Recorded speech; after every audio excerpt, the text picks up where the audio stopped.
Bonjour Ursula Wawrik. Alors, difficile de vous décrire tant que vous avez plusieurs facettes. Vous avez une formation en économie, vous êtes l'épouse de l'ambassadeur d'Autriche, mais surtout vous êtes passionnée de création artistique et de musique. Et en ce sens, vous êtes conseiller artistique de Juri Revic, le violoniste qui se produira à El Djem le 16 août prochain. Donc pour cet entretien, on va revenir sur deux choses. D'abord, la participation autrichienne au Festival d'El Djem dans son histoire. Est-ce que vous pouvez raconter un petit peu, est-ce que c'est la première fois qu'il y a des artistes autrichiens qui viennent se produire à El Djem? Bon, merci beaucoup pour toutes ces questions. Merci aussi pour cette présentation. À El Djem, il y avait un concert le 2 août. Donc, ces fameux concerts avec l'orchestre de l'Opéra de Vienne qui vient déjà qui est venu pour la 28e fois. Donc, c'est vrai, il y a toute une histoire. La création de El Djem était aussi en partie avec ou grâce à l'ambassade d'Autriche à l'époque. Et c'est devenu un très grand festival, le plus grand festival du pays. Donc c'est une renommée très important pour le pays et pour l'Autriche aussi. Donc c'est la raison pour laquelle El Djem, c'est quelque chose qui donne à l'ambassade d'Autriche de briller aussi, parce que chaque fois, tout le monde dit « Ah oui, on connaît l'Autriche à travers de El Djem ». Ok, et donc est-ce que vous pouvez expliquer un petit peu le sens un petit peu de cette participation? Est-ce qu'il y a des messages particuliers qui veulent être transmis ou pas à travers la musique? D'abord, il faut dire que l'Autriche se définit comme nation culturelle. La culture est très importante parce que c'est dans l'histoire de notre pays. Alors on a dans plusieurs domaines, on avait à Vienne, c'était un centre d'art et de musique depuis plusieurs siècles. Et donc, c'est un peu la motivation et la mission de chaque ambassade d'Autriche et aussi des Autrichiens de contribuer où ils sont avec la culture et avec la musique. Et grâce à des festivals comme le festival El Djem, on peut, à travers des musiciens, faire passer des messages de musique, parce que la musique, c'est un langage universel. Très souvent, c'est très calmant, dont la musique adoucit les mœurs. Donc, ce sont des paysages très positifs, très agréables. Chaque personne qui travaille dans la culture est un porteur de bonheur. Ok, très bien. Et comment vous pourriez décrire le lien culturel et artistique entre l'Autriche et la Tunisie justement, et est-ce que le fait d'avoir deux concerts cette année serait un peu un moyen de renforcer ce lien, cet échange? Oui, donc cette année, c'est une année spéciale. Donc nous sommes très gâtés par l'univers parce qu'il se veut que cette année, on fête les 300 ans entre la Tunisie et l'Autriche, des relations diplomatiques.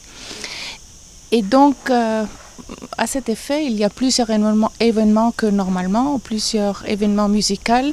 Pour la première fois à El Djem, il y a deux concerts.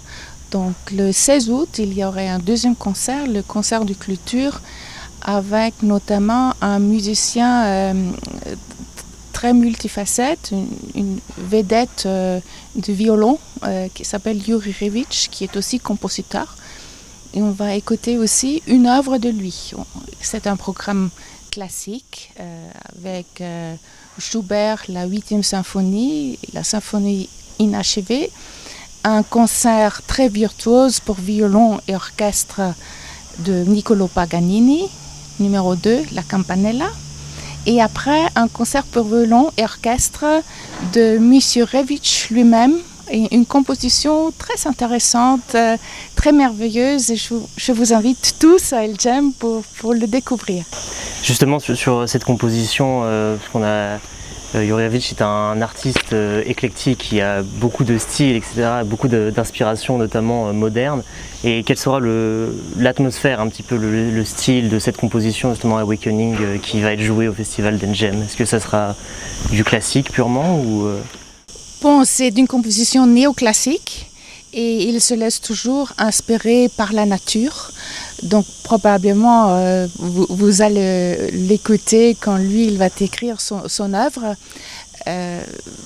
Oui, c'est à la fois C'est très mélodieuse, inspirative.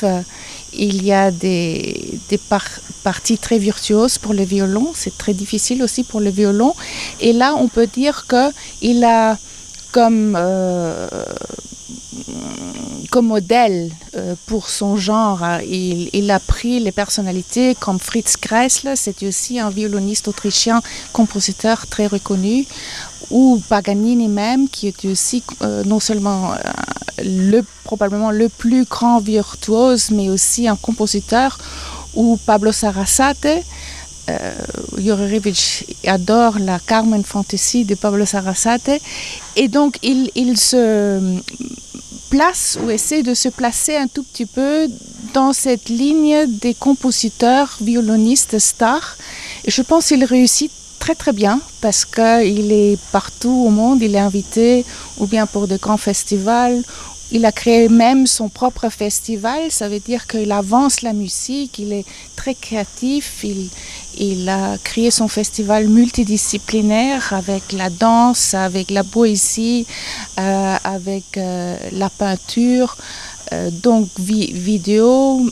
Il travaille aussi avec l'intelligence artificielle. Et donc, oui, même moi, je dois toujours apprendre, il est tellement vite, je n'arrive pas à suivre tout ce qu'il fait, même si moi je coopère beaucoup avec lui. Et ce concert du Komo de Jurjevic sera en partenariat en collaboration avec l'Orchestre symphonique tunisien. Est-ce que vous pouvez expliquer, si vous avez des informations là-dessus, sur comment se fait l'échange entre les deux? Oui, justement. Donc, c'est l'Orchestre symphonique de Tunisie sous la baguette de M. Chedi Garfi. Donc, ils sont déjà en train d'exercer. Le soliste Jurjevic vient ce soir. Demain, ils vont avoir la première répétition ensemble. Bon, on espère que tout se passe bien. Merci beaucoup. Et peut-être un dernier mot sur, parce qu'on connaît la personnalité Jurjevic qui a beaucoup d'engagement, qui est notamment représentant de l'UNICEF en Autriche. Est-ce que ce concert est aussi le moyen de faire porter un message spécifique Bon, je pense que ce concert se place surtout dans le cadre des 300 ans d'amitié et relations diplomatiques entre la Tunisie et l'Autriche. Et là, il est invité en tant que violoniste vedette et star.